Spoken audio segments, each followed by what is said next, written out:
Hi, hello everyone. Welcome you all. We'll start in a minute. Let some more people join. Till then, you can confirm if I'm audible or not, and then we'll just start in a minute.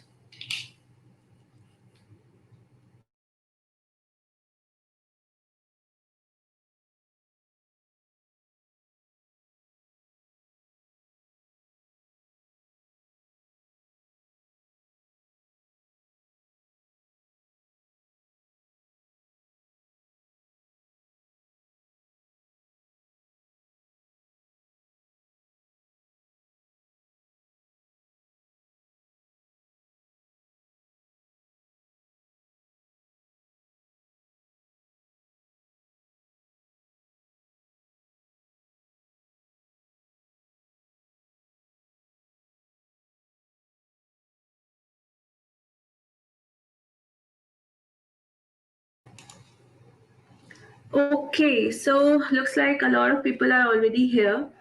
That confirms that how excited you all are for this workshop. So let's start by actually giving a little introduction about myself. So, hi, I'm Apoorva, and I recently joined Razorpay as a product designer. But before that, I was also struggling to switch fields. Coming from an engineering background, I recently turned into a designer. So I'm very well aware what you guys can are thinking about switching fields or maybe pursuing UX design as a career. So I'm here to answer all your questions, even if they are basic questions or beginner level questions or high level questions, anything. So let's start by taking. Let's start by looking at what we are going to do today. So today's lineup is going to be like this. First of all, we'll just be discussing about what UX design is, and I will be looking at your perspective. Just give me 1 second.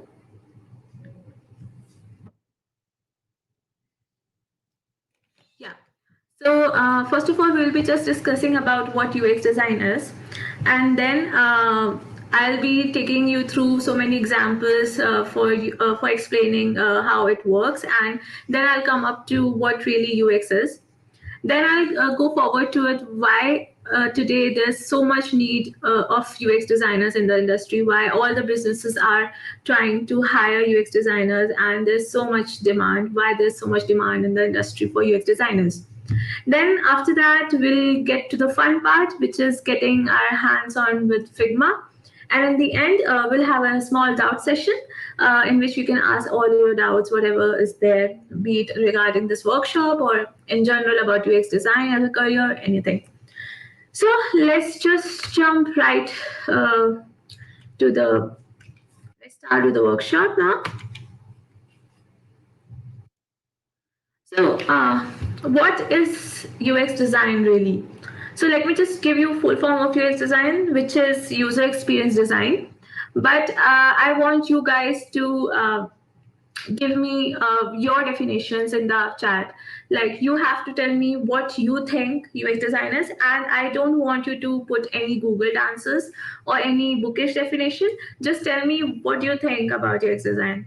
I'll give you a minute or two to see what you guys think. And this is just the beginning. This workshop is going to be super interactive, and I'll be asking a lot of questions, and we'll be like it will be like having a discussion. So come on, answer what is UX design as per you. Okay, someone is Nitish Chan is saying depends on wireframe, I guess. Rashmita saying it's a wireframe of a project. Okay. Shreyash has said solving users problem. Okay, nice, close enough. Santhya is saying coding of an imaginary design. Manisha is saying UX is empathy. Okay.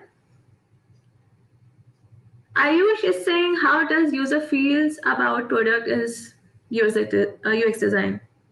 Okay, nice.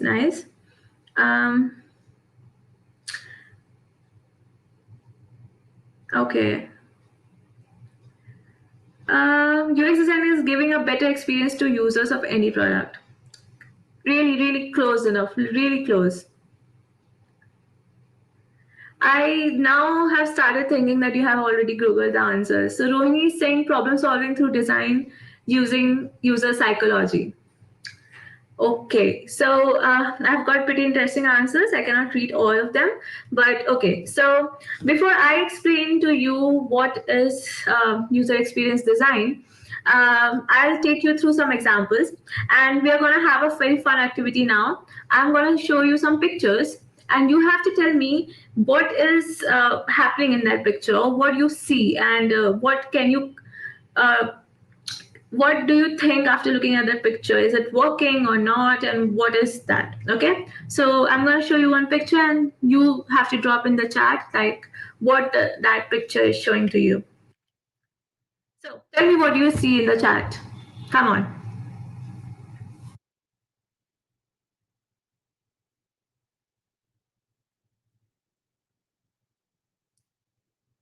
Uh, I want to know what this picture is depicting. And okay, someone is saying teapot. Okay. Jar. Okay, someone has said a useless jar. I want you guys to tell me why you're saying it a useless jar or whatever you're saying. What is the reason behind your statement? Someone is saying shape. Someone is saying, okay, Kuheli Bhattacharya is saying bad design. So I want you, Kuheli, to actually tell me what is the reason why are you saying it a bad design. Give me the reasons why are you saying this is bad design. Right. So Mohit Ingal said bad teapot with handle on the same side of the outlet. Exactly. So as you can see in this design, the handle is same side where the tea will come out. But somebody would say that, okay, I can hold it from the other side and I can still pour it. What's wrong in that? But still, in that case as well, your hand will get burned, right? Because the pot will be hot with tea, and even if you hold it from the neck, you'll get burned, right? So similarly, in this picture as well, as you can see there's a tap but it's turned and it won't work because the water when you open the tap water will go back in the tap again. Similarly, all these objects, be it this teapot or be it this collar belt which has spikes inside it, is like you can see that there's something wrong with these objects, all of these. And like what can we conquer that what is the common in these all these objects? So what the common thing between all these objects is that these objects are not functional. None of these objects are functional actually because this teapot has the same side handle on the same side. This collar has spikes in it. This uh, tap is taking water back with it, and so on. So these objects are not functional. And if you, so these objects come from a very popular book called Catalog the Objects into Labels by Jack Carman. This book is very famous in design industry as it features all the objects which you cannot find. Just focus on the name. These objects you cannot find. And just a few seconds ago, I told you that these objects are not functional. So, what is the relation? The relation is that objects which are not functional cannot be found, are not found in the real life because people have experimented. They found that these objects are not functional and they don't use it. So you cannot find these objects because they are not usable and they are not in the like, existence. They are not usable, so they are not used. They are not present in the world. So moving on to another example, I want you guys. Okay. So yeah. So By definition, user experience design is a design field that focuses on making user experience easier. This definition is told by many people. In the chat, only so many people have said that user experience design is about making user experience easier. But why? Why are we trying to do that? So, for that, for to explain it more into more detail, I would take another example, and I want you all to go back in time and think about when you were like in back in 2005 or 6, when internet was new and there were only few computers in some households or in school or in places, and you used to download songs from MP3, right? Remember, you used to download songs. So, when you used to download songs, internet speed was less, and so on.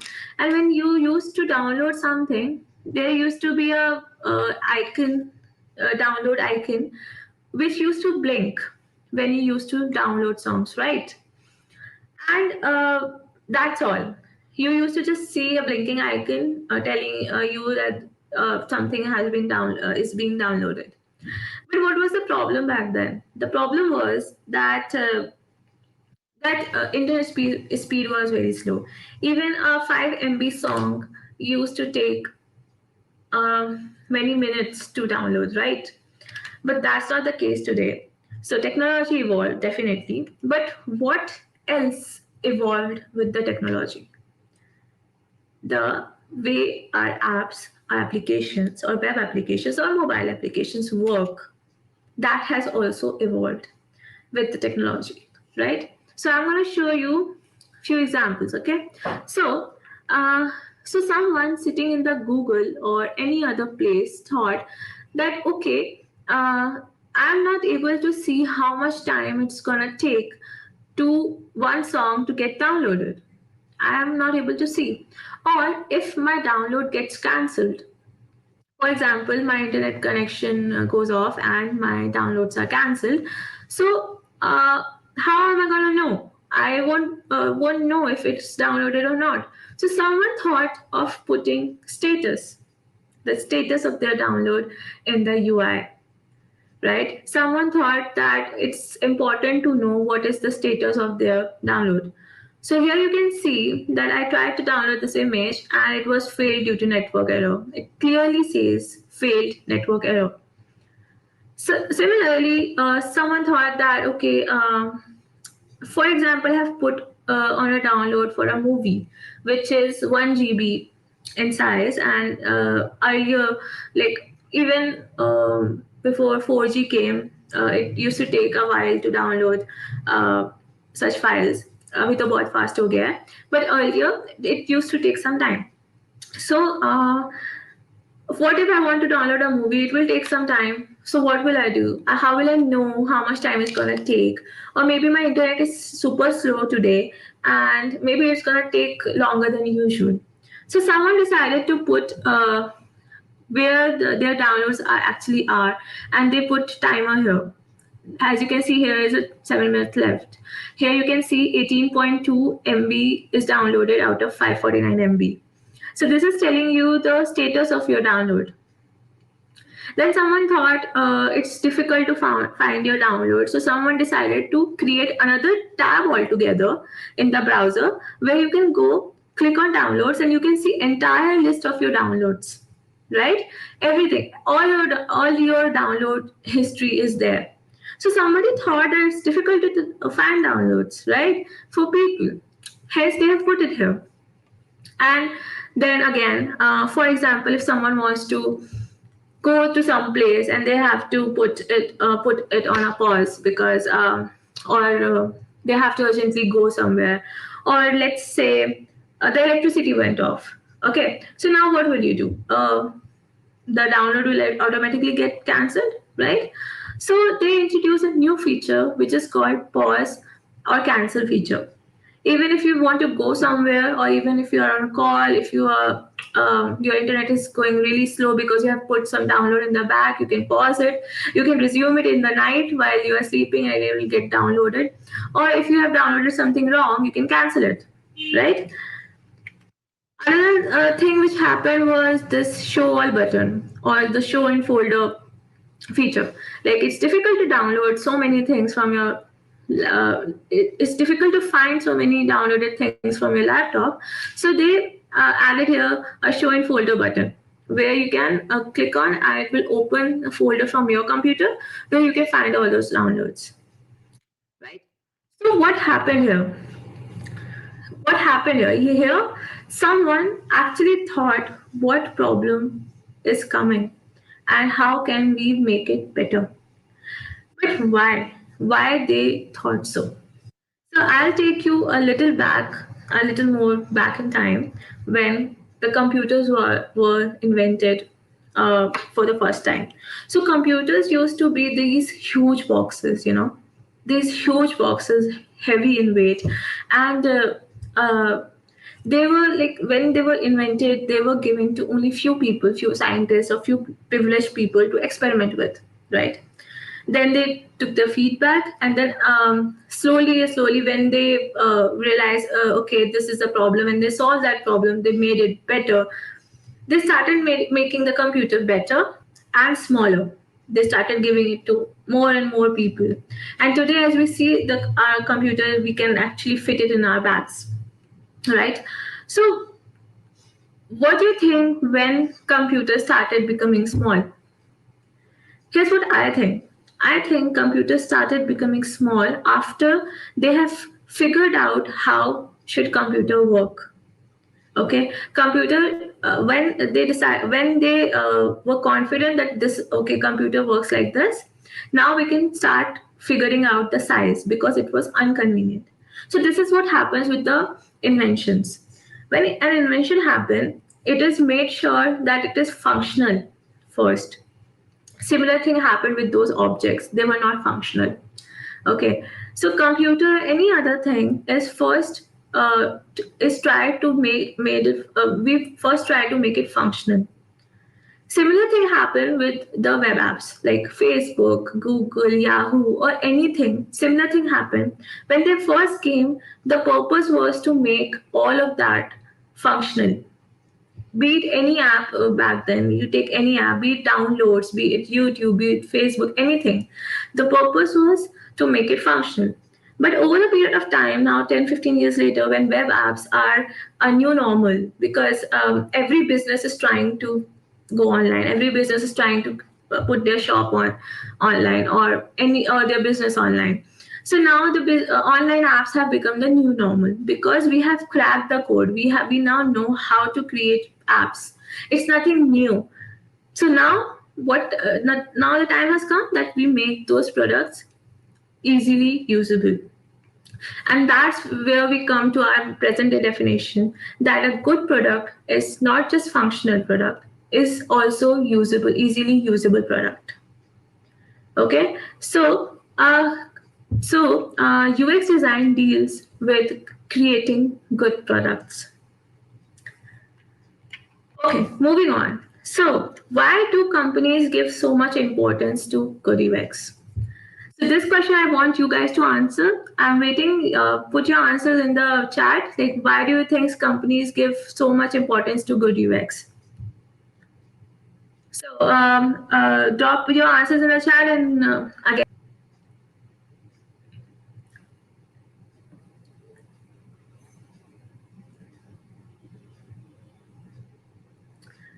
Okay.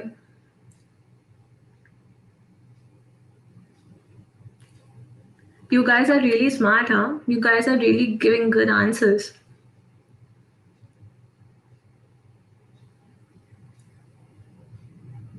To keep the users attracted towards the website so that their product is used by many people. To be very efficient in development and testing phase. Okay. Very unique. To survive. Okay. That because there's a lack of because there are lack of because there's a lack of user designers UX designers. I'm not sure. I don't think there's a lack of user designers right now. Okay, for conversions, for businesses and grow. Convenience, okay. Okay, so your answers are pretty nice, but not complete. The answer, if we mix all those answers, it might get complete. So I'll take you with another example of a very popular business, or I would say a very popular app, which shook the market when it came. And I'm sure that you all have used it. It is called Spotify.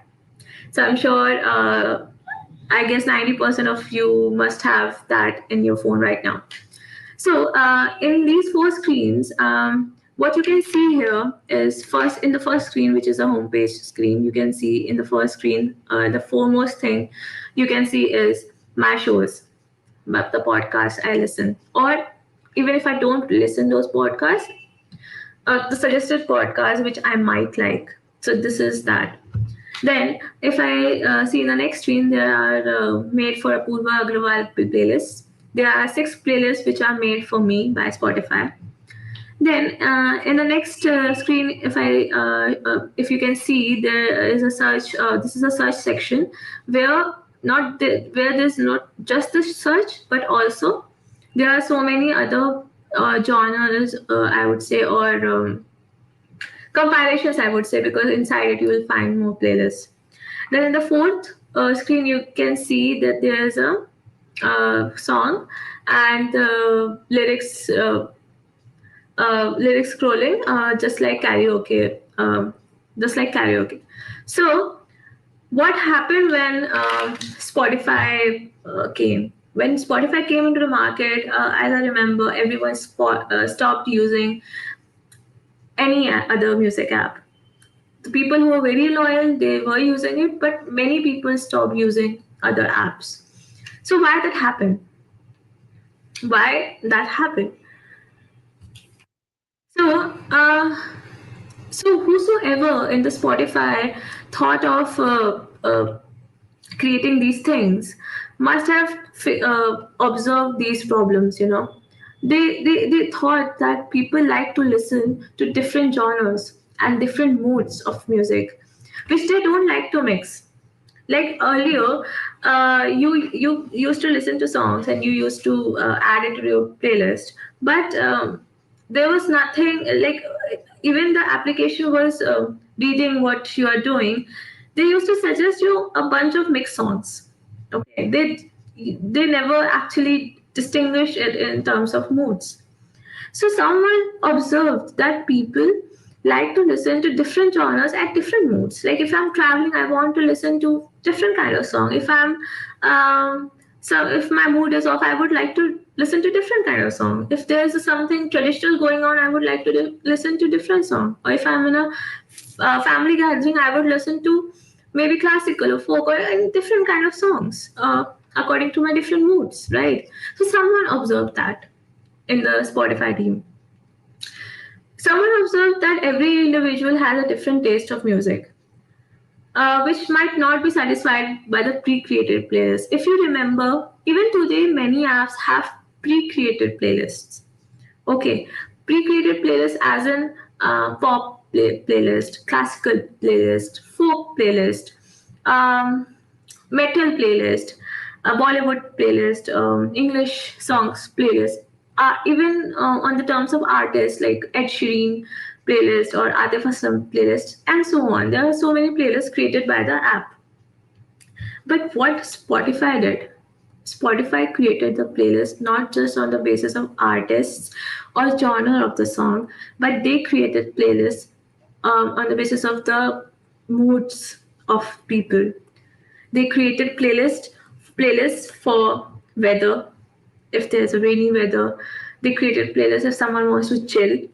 They created playlists for party. They created playlists for workout. They created playlists for running, different kinds of workouts. They created playlists for so many different things. They created playlists if you are a fan of folk, but you're also a fan of pop culture. So they created a playlist which is folk plus pop mix, right? So Spotify did that. Spotify created playlists on the basis of your moods. They even created playlists if you are going to do household chores, if you are working in the office. They created playlists for that as well. They created playlists if you are studying and you need to focus. They created playlists for that as well. because they observed that people listen to different kind of music at all these whenever they are working in different scenarios, and every person has different choice as well. Maybe while I'm studying I listen to energetic songs, but maybe someone else, let's say Suhasini from the chat, she listens to classical music while studying, but I listen to pop. So they observe that. They observe that everyone listens to different kind of song while they're doing different kind of activities. So they had to make something which satisfied everyone's need, and they did that. They created a playlist as per your previous search history, right? Another thing which they observed was that, at least I did, that I used to really love reading lyrics when I used to listen to songs, because I used to sing songs along with the song playing in the background. So I needed to look at the lyrics. So what I used to do, I used to go to Google and I used to play song in the background, and I used to go on Google and I used to search the lyrics of the song, and then I used to listen to it. Spotify observed that, and Spotify added that feature in the app, and which to be honest was a genius thing to do. So what? So coming back to a question, why do companies give so much importance to good UX? Spotify. What? Suppose there's a Spotify and there's a company X. Company X thinks that whatever they are doing is right, and they don't really need to think much about users. But Spotify is thinking about the users, right? And you can see how Spotify has grown. Let's take another example. Let's take think about Figma. Myntra. So Myntra started their business. They put a website for shopping, and they were succeeded. They were successful. Now, what would happen if they stopped working hard towards making their app better and better?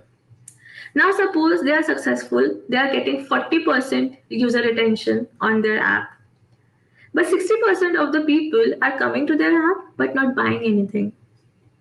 So, Myntra had two options. They could have let it be, because they thought that 40% of people are getting converted. Why do I need 60% more? Let it be. I'll just be happy with the 40% of the users. Or, second thing, what they could do, they could go and talk to those 60% of the users and actually ask what problem are you facing. Tell me, I'll try to help you. Tell me, I'll try to improve that in my delivery or in my services. So that's what a good company does. A good company tells the user that I'm better than this competitor of mine, because my delivery is fast, because my app is easier to use, because my app is smooth.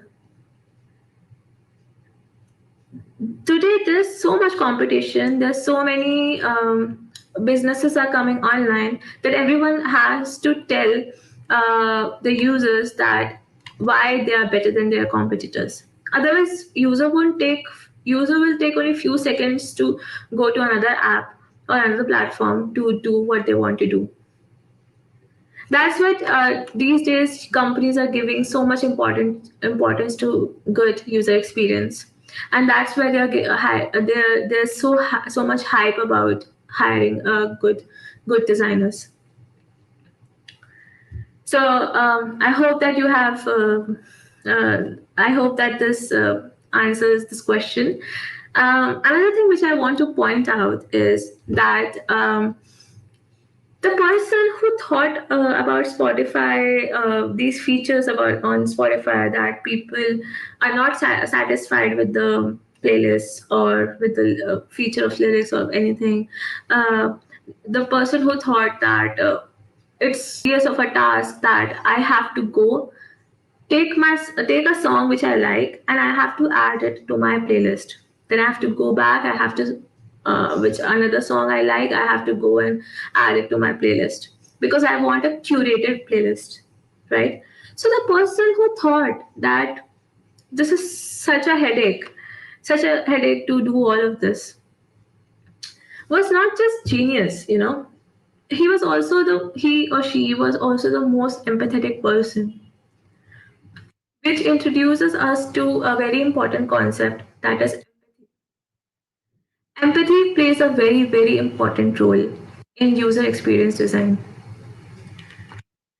Empathy is also the first principle of design thinking process, but we'll come to design thinking process tomorrow. We'll cover that tomorrow. So for today, I'll leave you all to this, that empathy is the most important, one of the most important feeling, I would say, or intuition, or uh, yeah, intuition feeling to be a good UX designer. Okay, so that's all about the theory. Now I would take you all to introduction to Figma, and we'll get our hands dirty with Figma. Let's have some fun activities with Figma now. Okay, so I want you all to open Figma. I'm sure you must have downloaded it. Let me open it too. Just give me 1 second.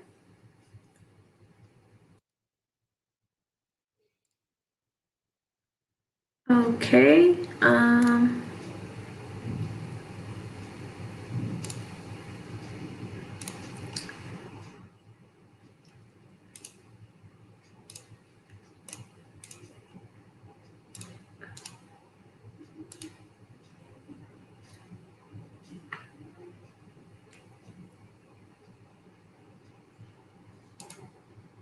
Give me 1 second. Okay, I'm opening the Figma file.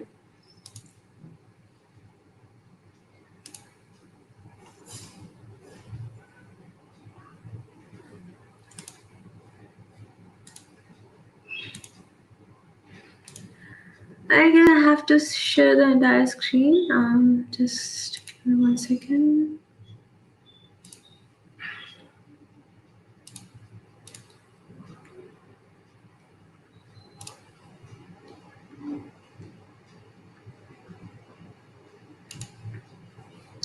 All right. So I guess all of you must have downloaded this file. I shared this file with the Floxus people must have shared this file with you. I hope that you all have downloaded this file. All right, let's get started with the first assignment for today. So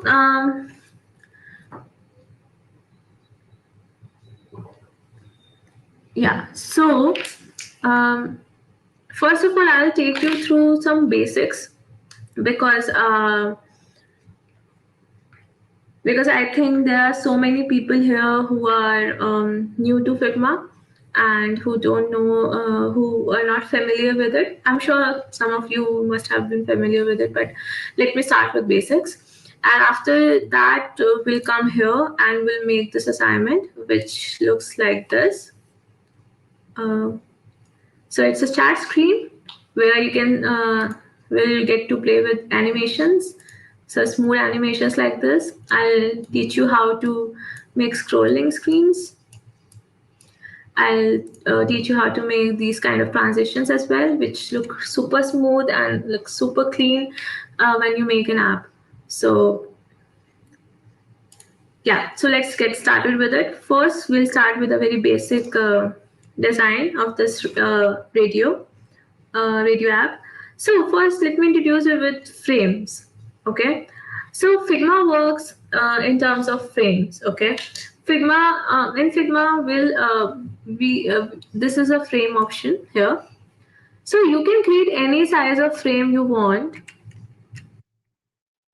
You can create any size of frame. You can create a frame like this. You can create any size of frame. Okay, but when you create something for your for a mobile app or for a desktop or for any kind of device, I suggest you to go here design, and you can find almost all kind of dimensions for the frames here. That you can find plenty of dimensions for tablets, for phones. You can see there are so many iPhones, Androids, um, desktop, etc. Okay, so for this activity I have created for you, I have created a empty space here. This is a frame, so you can start by using this frame, but in general you should always take uh, a dimension from here, whichever model you want to make it for. Generally you have to keep width in mind because width changes, but length it can vary, so you have to keep that in mind. Okay, so for you guys, I have already added this top bar here, so you don't need to create this. You just need to create other things here. So let me just delete this. All right. Okay. What we are gonna do is we are gonna replicate what is there, what we can see here in this frame. Okay. So first of all, as you can see that this is a rectangle which is full in length. So first of all, we'll go and create a rectangle. Okay. So here you can see different kind of shapes. This rectangle, this line, this arrow, ellipse, polygon, etc. So we'll go and we'll select a rectangle here. We'll drag that rectangle into the size of the frame. And now you can see that this is white in color. Okay. So now we have to give it a color which is similar to that. So how we will know that what color this is? So there are two ways of knowing that. When you select an object, you see its properties here. Okay, so here you can see there's a fill, there's a stroke. So fill is the color inside that object, inside that shape or object. So we'll go here, we'll select this color, that is FAFA, which is a hex code, which we can put it here. Other than that, what we can do is we can click on it directly. We can use this color picker tool. We go here, we select this color, and voila, the color is automatically changed. So after that, we can see that this is a smaller rectangle here. So we'll go, we'll create a smaller rectangle. But for that, we have to see what is the dimension for this. So width is identical, but the height is 373 pixels. So we'll go and we'll select the shape tool, rectangle tool, and we'll create a rectangle of 373.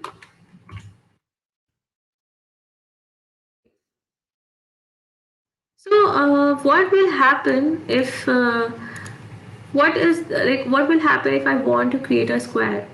Am I gonna play with these height and width all the time, or what I'll do if I want to create a square? So to create an identical shape, what you need to do is you need to press shift. You need to hold shift and you'll create a side which you'll create a shape which is equivalent. Also you can see that this here is this has applied some constraints here. So this is a tool which actually applies constraints. So now if you change one thing, suppose I make it 100, the width will also change. That means this will always remain a square. If you change one thing, other thing will automatically change. But if you open this, now if you change it to 50, the width won't change.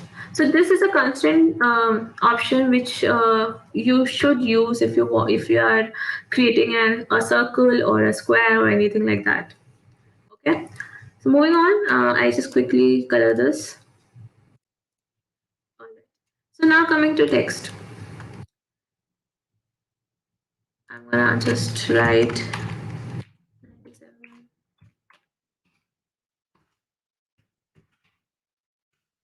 Okay. So this doesn't look identical to this. So what I'm gonna do is I'm gonna check the size. As you can see, whenever you select the text, its properties are displayed here. And In the properties section, you can see it is displaying mixed here. What does that mean? Is that this has a different font size, and this has a different font size. So let me just see what font size does this have. This is 97. This is 72 pixels, and it is Roboto, and it is bold. So I'm gonna make this Roboto. I'm gonna make the size larger, as you can see, and I'm gonna make it bold. Another thing, if you can notice that there's this small rectangles is appearing. This is actually the line height of this object. So this object is clearly larger than its line height, right? So what we have to do here is we have to set its line height to auto. Now you can see the line height is adjusted as per the size of the text. Now we have to check what is the size of this word FM. It's 24 and it's regular. So we are gonna make it 24 and we are gonna make it regular. Now we have to align it, of course. So one thing which we can do is to align this is we can drag it into the center, and it will Figma does this amazing job by telling you if you are in center or not. These red lines appear telling you where are you, what you are doing. So you can just drag it here and it will go in the center. Other thing what you can do is, suppose I am putting it here, okay? Now I want to put this 97.2 FM in the center of this square. So I can use these tools here on the top right of this panel. I'm going to select 97.2 FM. I'm going to select this square and I'm going to select this tool. This will align these two things horizontally to the center. As you can see now, it is in the vertical center. Again, I'm going to select this and I'm going to select this, and now I'm going to align them horizontally. So sorry, vertically, and now it is in the center. So these tools here help you align your elements in a particular order, which is very helpful because you have to make your design cleaner. You have to remember that these designs are gonna get coded. Some developer is gonna come and he or she is gonna code that design.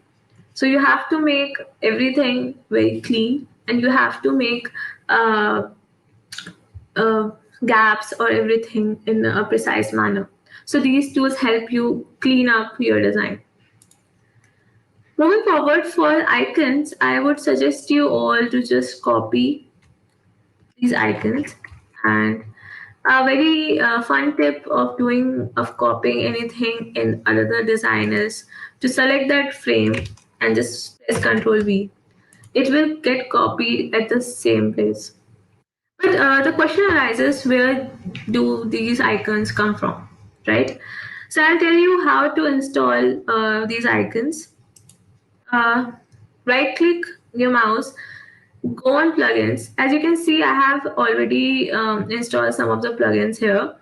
But I would suggest you all who are new to Figma to browse plugins in the community. When you go into the community, you can easily, like I want you to search Iconify.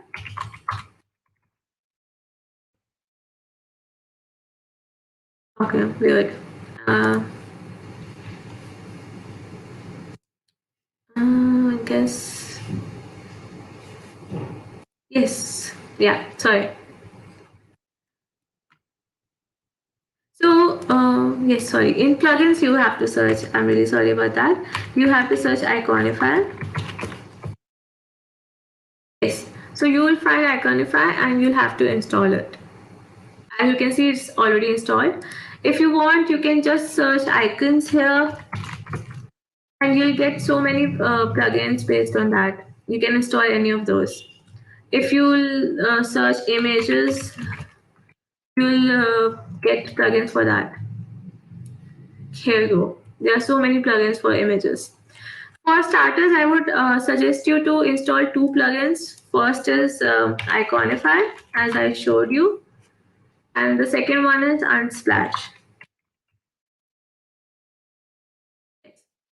This one. You have to install these two. So, coming back, when you have already installed it, it will open up and it will look something like this. Just give me a second to open it. Yes. Now, for example, you have to, you want this icon of play button, right? So what you have to do is you will go here, you will enter play button. So you'll get these kind of icons here. Oh, okay, so let me experiment with what happens if I just enter play. Yeah, so I get so many buttons here. So for example, I select this icon. Okay. Now what I have to do is I have to install it. I have to import this in my file. So I'll go and I'll select import icon and it will get imported on my file, as you can see here. So in this way you can import as many icons as you want in this file. Tomorrow I'll show you how to import SVG icons from your desktop. But today we'll make do with Iconify icons. So for now, I would ask you guys to experiment with Iconify. But for this practice, you can copy these icons. I'm copying these icons, but I want you to experiment with these icons. Okay. So to creating these circles, I'll go select the circle and I'll drag it like this. Remember that I have pressed shift here all along. What will happen if I don't press shift while dragging this? It will happen something like this. Something like this will happen if I don't press shift. And if I press shift, everything will come in the correct dimensions. Okay. So let me just check what is the dimension here. This is 91 by 91. I'll just make it 91 by 91. And I align it with center. I'll change its color, which I just taught you how to do. And I'm gonna copy this icon.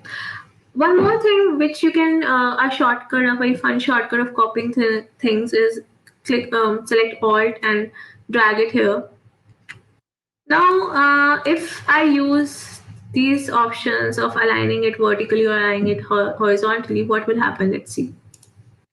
Let me just align it. Can you observe that this icon looks like it's more towards the left than being at the center? Is it just me or you are also thinking that it's more towards left than being in the center? So this is what happens visually. Sometimes it happens that it is in center, but it won't look at as it is in center. As you can see, there's 24 pixel gap left and right, but it won't look like that.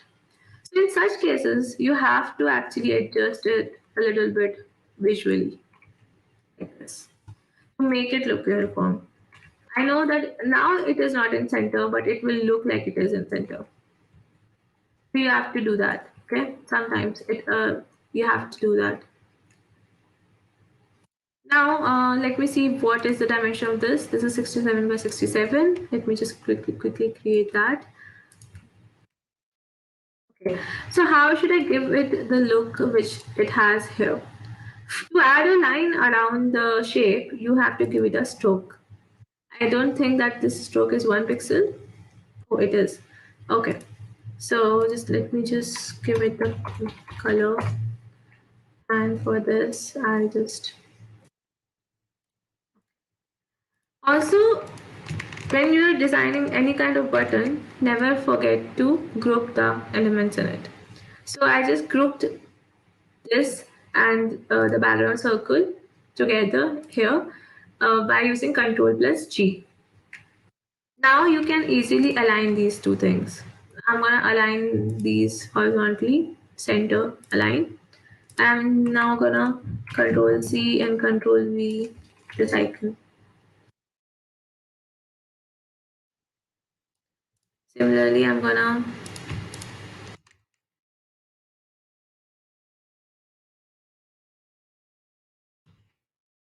okay. So can you see one thing? That this is 35 pixels apart from this, and this is actually 33 pixels apart from this, which is not actually equidistant. So to make all these button equidistant and also center aligned, what we are gonna do is we are gonna use another tidy up tool, and we are gonna use this tidy ups the things, like it will put everything in the center, everything in equal distance. Yeah, so now everything is at equal distance, and here you go, we have our radio completed.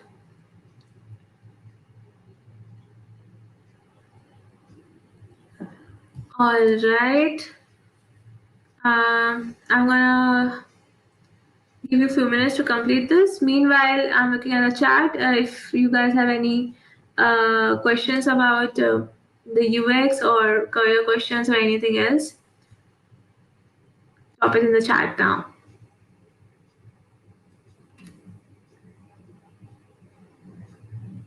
Daksh Chakravanshi, you're gonna get all the certificates once you finish the workshop and once you finish all the assignments given in this workshop. And if you do something very creative with those assignments, you're gonna get some extra goodies as well.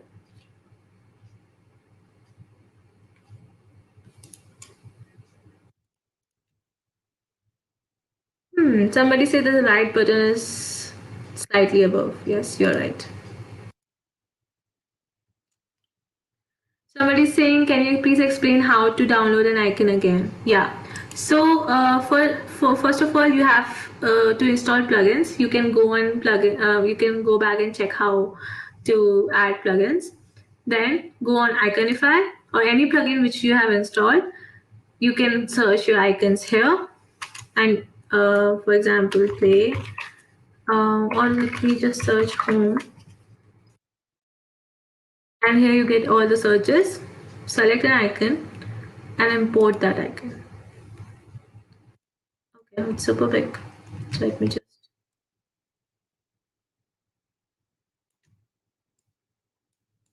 That's how you import an icon.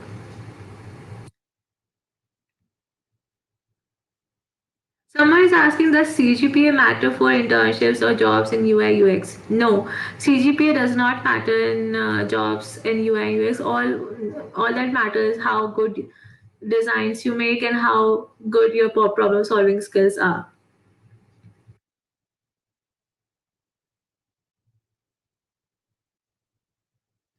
Shreya Deshpande asked, if you want to replicate any app, how do you make that?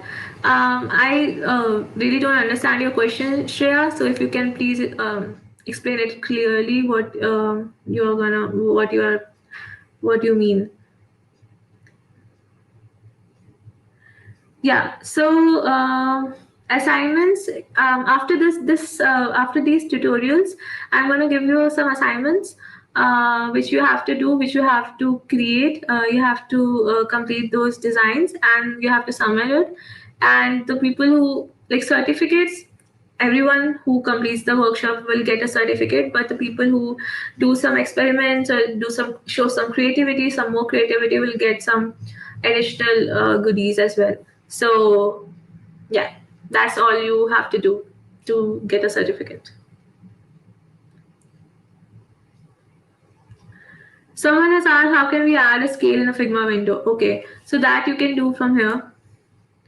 Go on view and select rulers, and these rulers will appear. This is how you add a scale in Figma window. Malik, Sriram, I prefer Figma over Adobe XD. No particular reason, I just find Figma very intuitive. No, Chinmay, you don't need a UI UX degree for a UI UX job, but you do need a good set of projects in your portfolio for getting a good UI UX jobs. job. Sorry.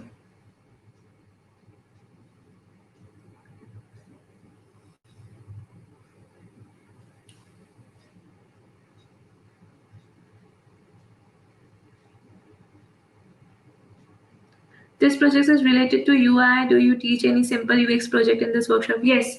So more UX projects are coming on the way. I had to start from the basic because there are so many people who don't know basics of Figma as well.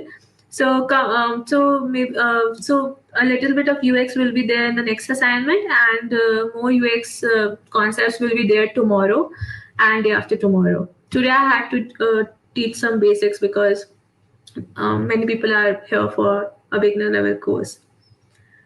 Next question is from Abhinaya. Is it necessary for UI UX designers to know about Flutter? No, it is absolutely not necessary to know about Flutter to be a UI UX designer.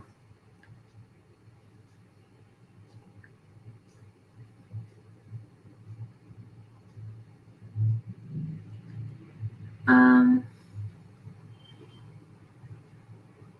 Dipanshu Daga, you are asking question about the research, wireframe, and prototype. I'll cover the research part, wireframing part, and the prototyping part tomorrow. So I'll discuss that with you tomorrow.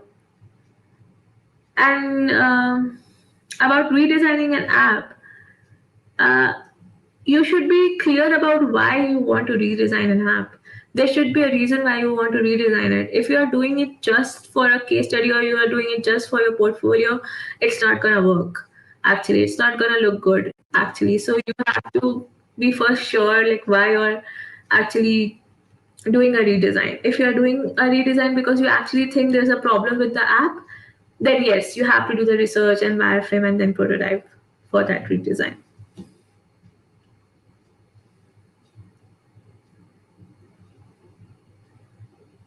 Himanshu Mishra said, "Ma'am, I have done BCom, so I also so can I also be a UX UI designer?" Yes, you can. You can definitely can.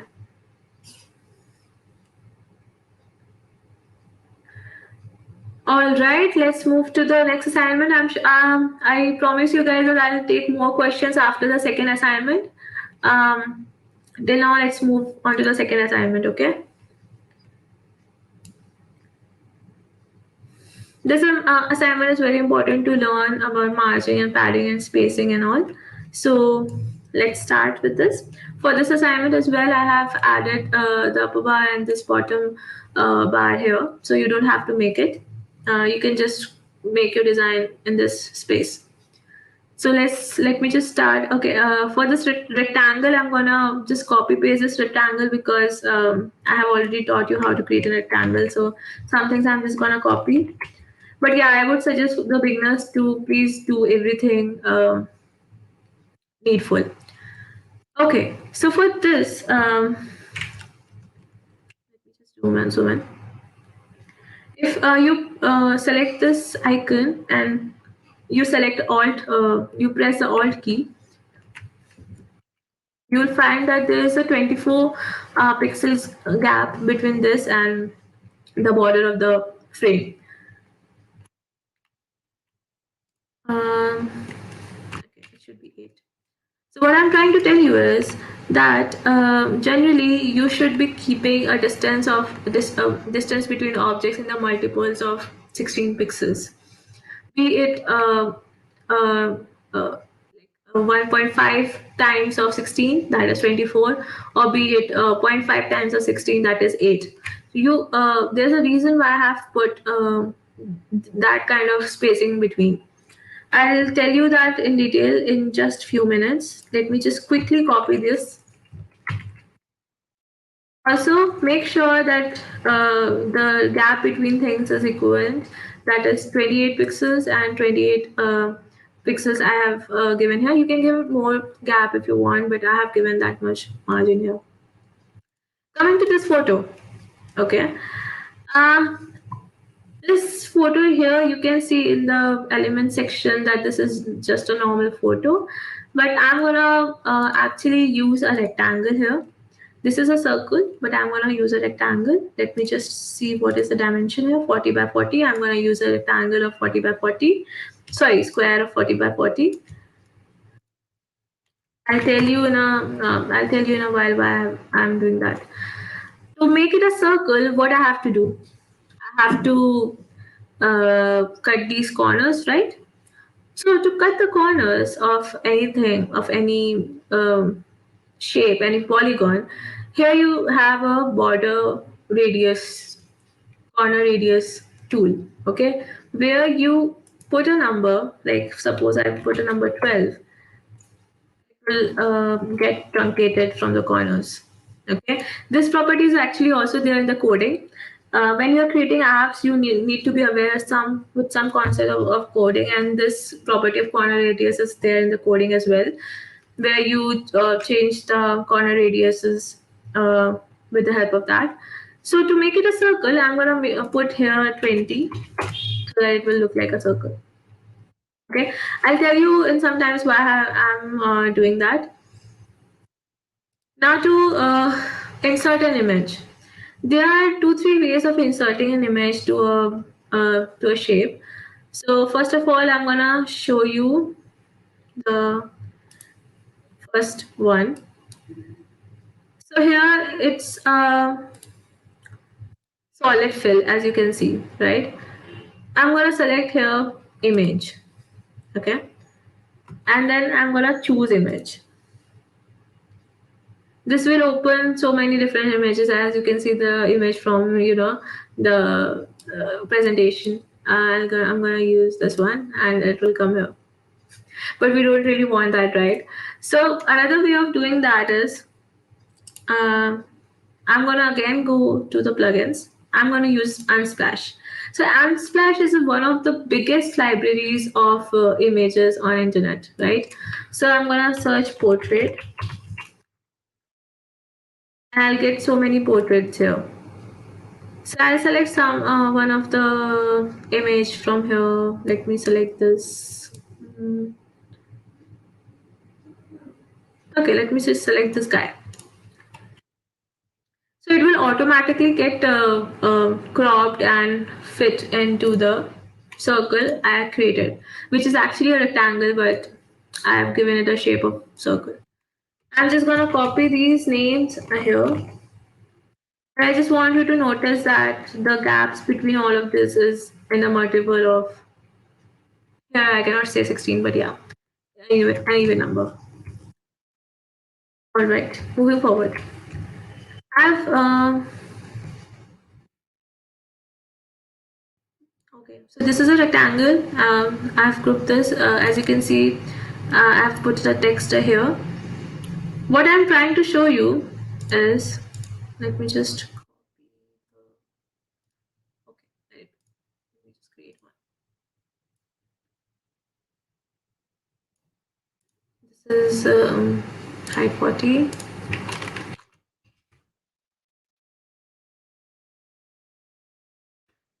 24.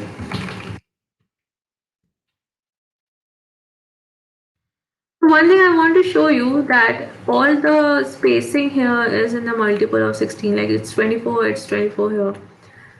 I'll tell you why I'm doing that. First, let me just create one message here. Size is 14. Okay, so I'm gonna create that message here.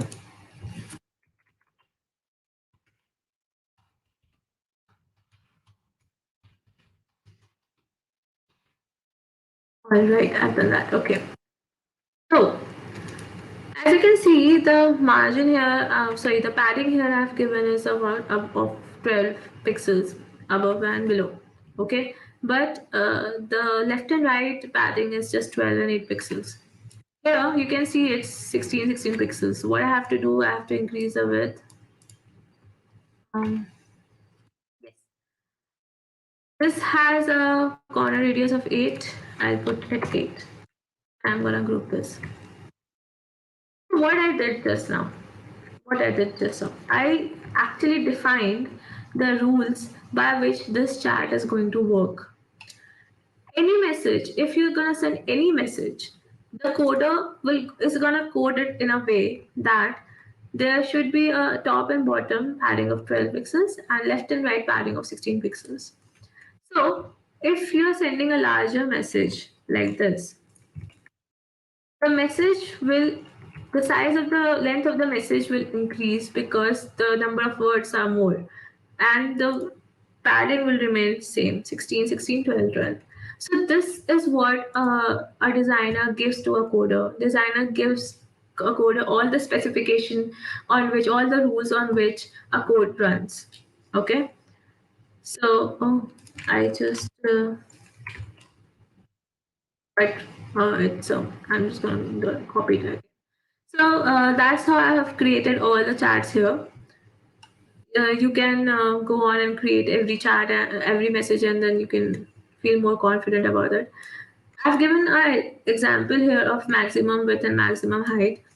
You have to define at what height this sentence is gonna after this is gonna get converted into a second line. As you can see, after a certain number of characters, it has started in the second line, right? So these all rules are given by the UX or UI designers. Okay, you have to specify all these rules when you hand over the design to the developers. Similarly, even this full stop will have those specifications. 16, 16, and oops, this is 14, 14 by mistake, but it should be 12, 12, like I just. Moving on to creating this message bar and this voice note option. One thing which you can notice here is that I have put this label here. Like, what do you think is probably the reason for this label to be here? The reason why I put this label here is that uh, there's a rule that you always follow. You always tell the people about your features because it's almost impossible for them to know why this space is there, why what is this space doing.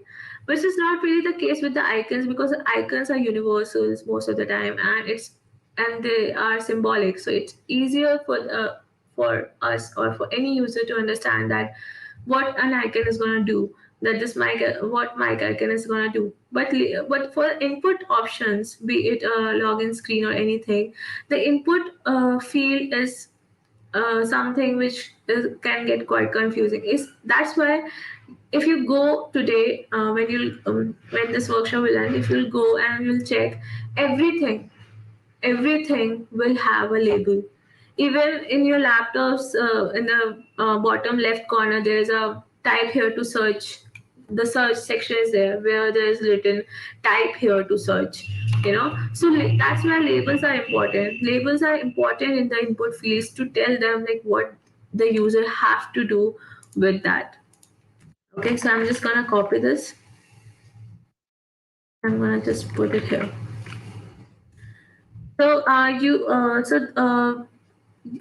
want you all to complete this whole chat here, and the reason and as you can see that I've put here a date. So this is a very small detail which every designer has to give. Like if you don't put date here, the developer won't know that the app should have a date. Developer will not code it, and your app will look shitty. And then you'll go to the developer and you tell them that you didn't put the date. It is so obvious, but no, the things are not that obvious. Even these small things you have to give to the developer so that he can develop it. He won't do that. Like he won't use his or her own head into your design. Your design is your design, and you have to own that. Okay. Coming back to the reason why I have asked you to use a rectangle here instead of a circle. So remember, I have shown you that we are gonna do some animations here. For animation, as you can see, this image is enlarging into a full-length photo. So that's why I have told you to use rectangle here instead of circle. But tomorrow I'm going to teach you the animation, and tomorrow I'm going to teach you how to scroll, how to create a scroll in your designs. Okay. So yeah, so that's all for the UI part for today. Now you can drop all the questions, and yes, what you have to do today is you have to complete all of these screens. You have to complete this screen, the chat, and then I have given you an activity here, this bonus activity. This is a travel app. There are two screens where you can see the flights, the hotels, the search bar.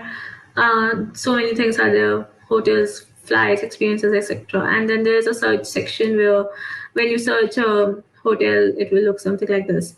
So you have to replicate this in these screens, and you can experiment with it. You can play with it. If you want to create a third screen where you want to show something else about that hotel, or if you want to click on this and open, like if you want to create a search screen where the details of this hotel is given, you can do that. You can create anything which you want. This is your task for today, that you have to create these, you have to replicate these two screens. And the people who like told me some minutes ago that they are graphic designers and they are already aware of how to use Figma. Now is the time that you show me how what product you'll design with this assignment. So yeah, go on and experiment with this. This is your task for today. Tomorrow I'm gonna take you through the concept of UX design, UX research. I'll teach you what uh, are the tools we use in order to do research, and what conclusions we make, and then how we proceed towards actually designing from those research what we have obtained. Okay, so tomorrow is gonna be a deeper dive into the UX concepts, but today we'll end it on this note, where on this note of UI. But yes, I'm gonna take all the questions now. So tell me, what are your questions?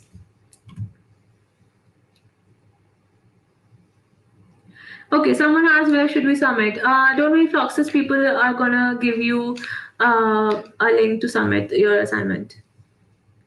How will we get the certificate? Do we have to submit any form? Why are you guys so worried about the certificate? I'm sure if you learn enough in this workshop, you are gonna get you will get a certificate, okay? So don't worry about that. You will get your certificates. What about the UX process? How to learn that? Don't worry, Ritvik. Tomorrow, all the UX processes are gonna come, and you'll get to know about them.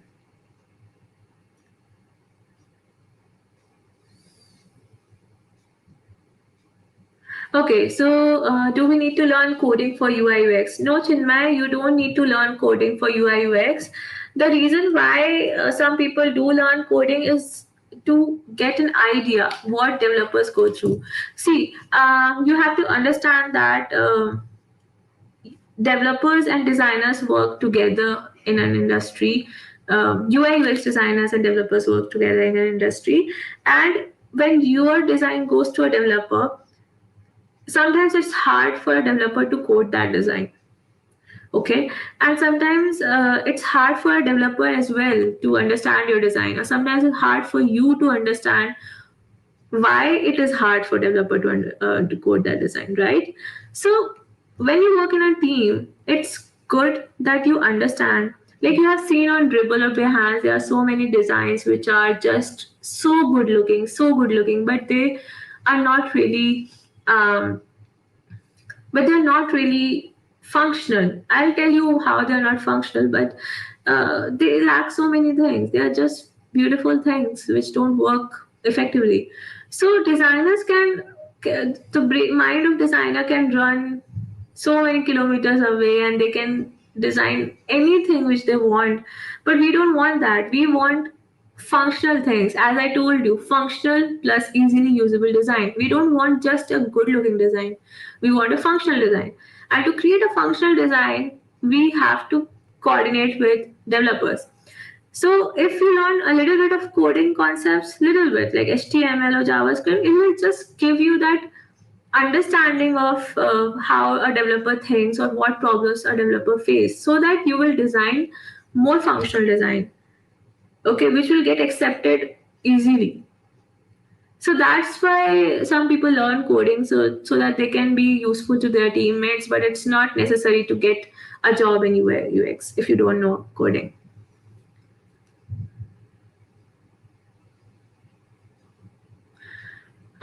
Somebody asked that, do I need to learn Adobe Illustrator or Photoshop for UX? No, you don't need to learn Illustrator or Photoshop for UX.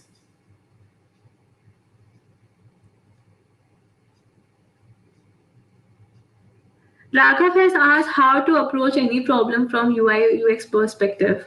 Raghav, don't worry, I'm gonna cover all that tomorrow. That how to approach any problem with UI UX perspective. Today was just a basic lesson on UX, but tomorrow I'm gonna go much deeper in that. So I'll cover that tomorrow.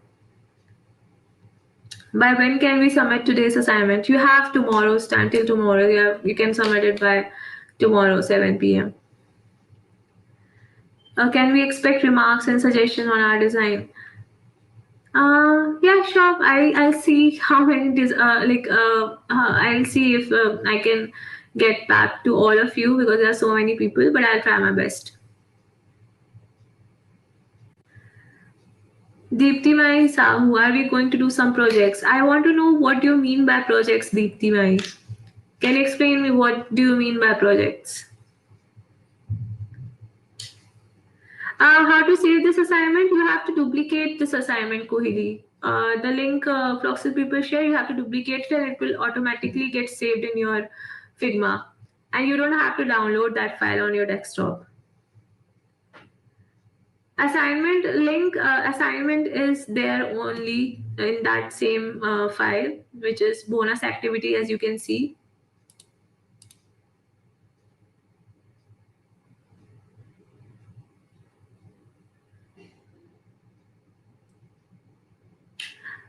The link for this travel app is right here in this bonus activity. Your activity, first activity is here. The second activity, which is a chat, is here, and bonus activity is here. So, Rikesh has asked how much does a UX designer make on an average? It's a tricky question. I cannot answer that because it depends from industry to industry. But I'm sure if you do really good in it, like if you really love the job, then you can make equivalent to how much a developer is making. But you need to work hard, like a developer does. No, you don't have to submit the assignment in a PNG file, Ayush. Pratibhan has asked how to auto layout. Pratibhan, for that you can search YouTube for so many video tutorials, like how to use auto layout. If that's for why you're here, auto layout is an advanced concept which I don't think I can cover in this workshop. But there are plenty of tutorials out there to learn that.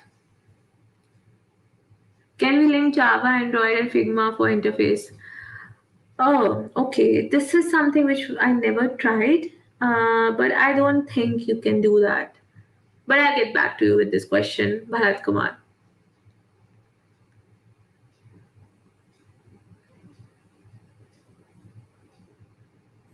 Can we work these examples in Adobe? Angela's asked. Yes, you can. You can work these examples in Adobe, but I would suggest to do it in Figma because most industry use Figma because Figma has more features and it's more intuitive.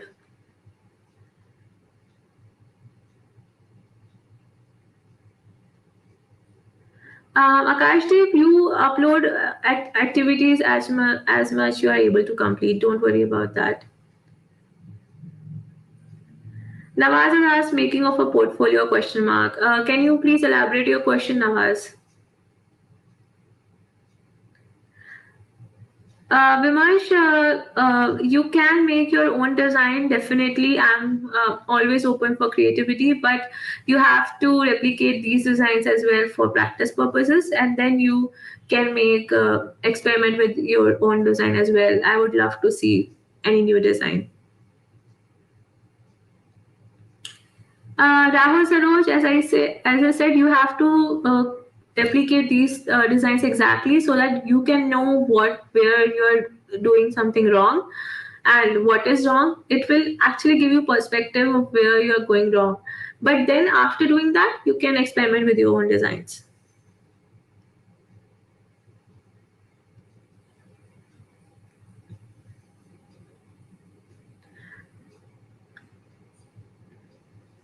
Yes, Shripad, you can use the browser version instead of the app. Shripad has asked, how do you start your career in UI UX and when? Um, uh, are you asking me about it or do you want to start your career? Okay, I'll answer both the questions. To I started my career in UX design one or more than 1.5 years ago, and I was actually working on my own projects, but they were not like mainly focused on UI UX. It was more focused on doing a startup kind of a thing. But later than that, I started exploring UI UX completely, and it's been a year since I'm doing it full time. And the second question, how do you start your career in UX UX for? Oh, I guess that was for me. I hope that answers.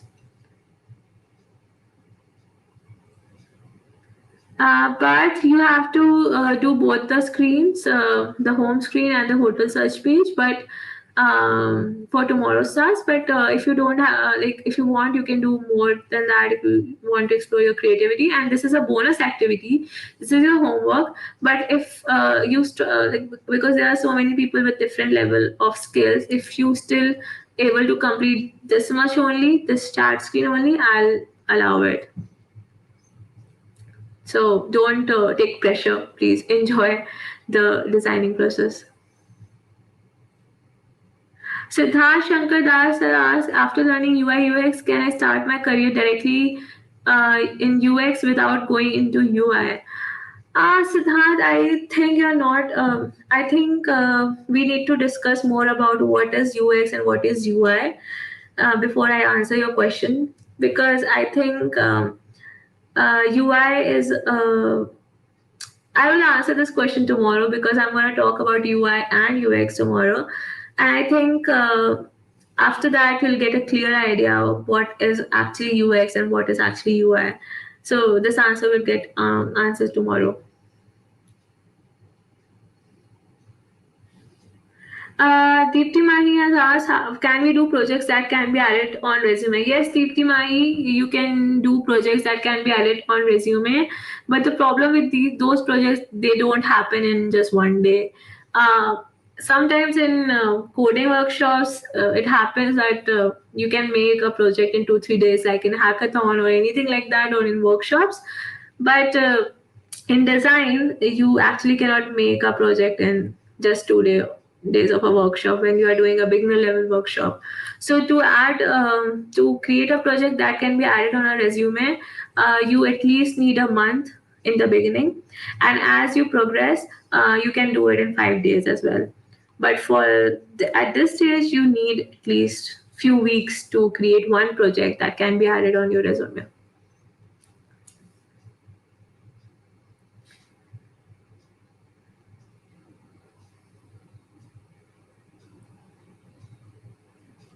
Akshit has asked, what inspired you to transition into this field? Any external influence?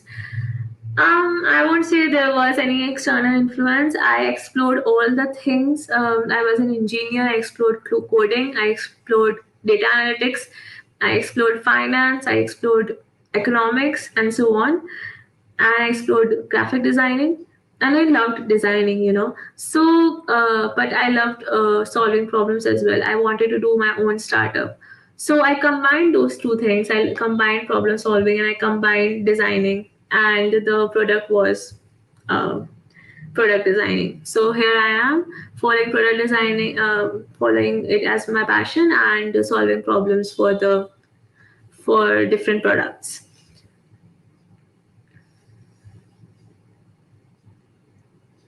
What is the difference between a UX designer and product designer? Manisha, this is a very good question, but I am going to explain that tomorrow to you. So please wait for that. Prachi Soni, how did you build your profile? Prachi, it took me at least 8 to 9 months to build my profile, which included 5 projects. So as you can see that it takes months to build one project, one good project in your portfolio. Thank you, Parth.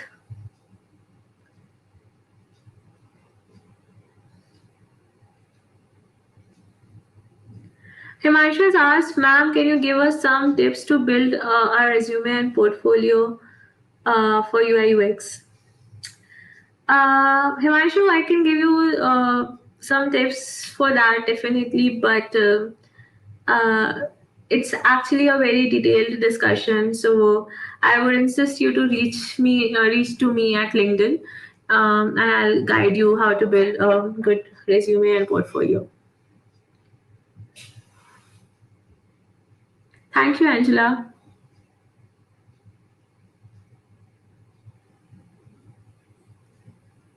Bharat Kumar, I don't understand what you mean by UI UX competitions for beginners.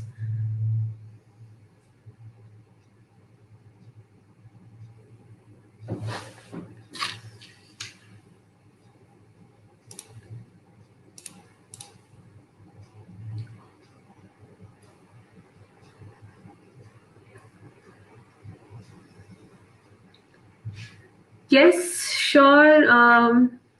You can see my social media handle here. Let me just quickly.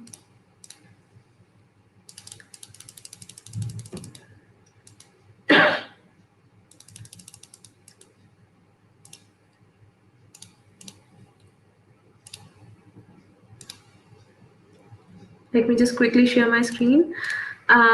Yeah, so you can reach me out on LinkedIn or on Twitter. Ritvik Bhattacharya has asked, how can we transition into this field? Like, suppose we need some projects in our portfolio, but how to get that kind of projects, which is good and can be added in our resume? Okay, very, very good question, Ritvik. So, first of all, to transition in this field, definitely you have to learn the concepts of this field. You need to learn how the research is done and how a project is built, right? So, uh, yeah. So for that, you need, first of all, as I said, that you don't need a degree. So first of all, what you need to do is you need to enroll in some sort of a course, which is more detailed one. At least there are boot camps available, which are 4 to 5 months long boot camps. And in those boot camps, they teach you everything in detail, one by one. They even help you create some projects, like 2 3 projects. They'll help you create, and those projects you can add in your portfolio. But apart from that, I would suggest that don't do just that. Don't do just boot camp. You should also go after learning from boot camp. You should go and do some internships and work with some people to get some good projects on your portfolio. And then you can apply for a full-time role, because industry experience is very important, and there are many people who are doing actually degree in these who are actually doing a degree, right? So you need to at least get experience by doing an internship to get ahead of them, right?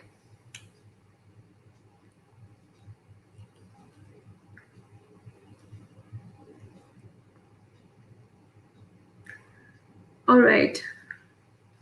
Mohana is asking, in which part HTML and CSS using? I don't really understand your question, but if I get it right, you mean when we use HTML and CSS. So we don't really use HTML and CSS. Many product designers have that skill and they use it, but it's not that necessary. Generally, the developers, after you deliver the design, the developers use HTML and CSS. Okay. So Abhinav Pillai asked, ma'am, what is the font name you used for the heading? I won't tell you. It's a suspense. Devjyoti Sen, ma'am, should I leave now? Yes, you can, Devjyoti. Anyone who want to leave can leave. This is for the people who are asking the questions.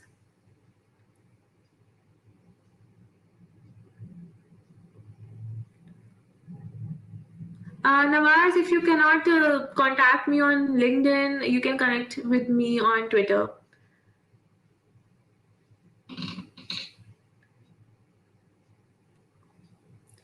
Ma'am, in the poster, spelling of Agarwal is wrong. So my name, my full, I'll ask the Floxus people to give you my social media details on WhatsApp groups, and from there you can contact me. Okay.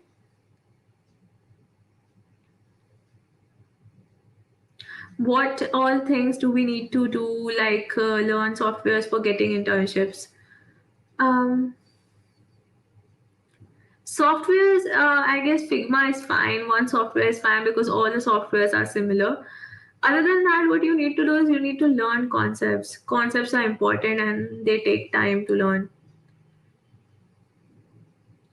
Ma'am, can I become a UI UX designer without any knowledge of graphic design? Yes, Siddharth, you can become a UI UX designer without any knowledge of graphic design. There's no doubt about it.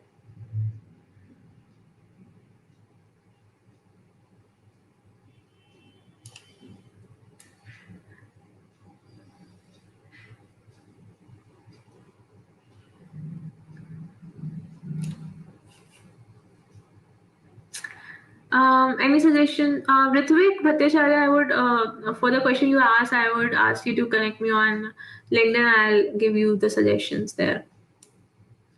I think we should end the session now. Any more questions? If you have, you can ask me tomorrow. Keep a record of the questions you want to ask, and I'll take those up tomorrow. Okay. Okay. Bye bye, guys. I'll see you tomorrow. Okay. Do the assignments and use your creative cells of the brain. Bye bye. Good night.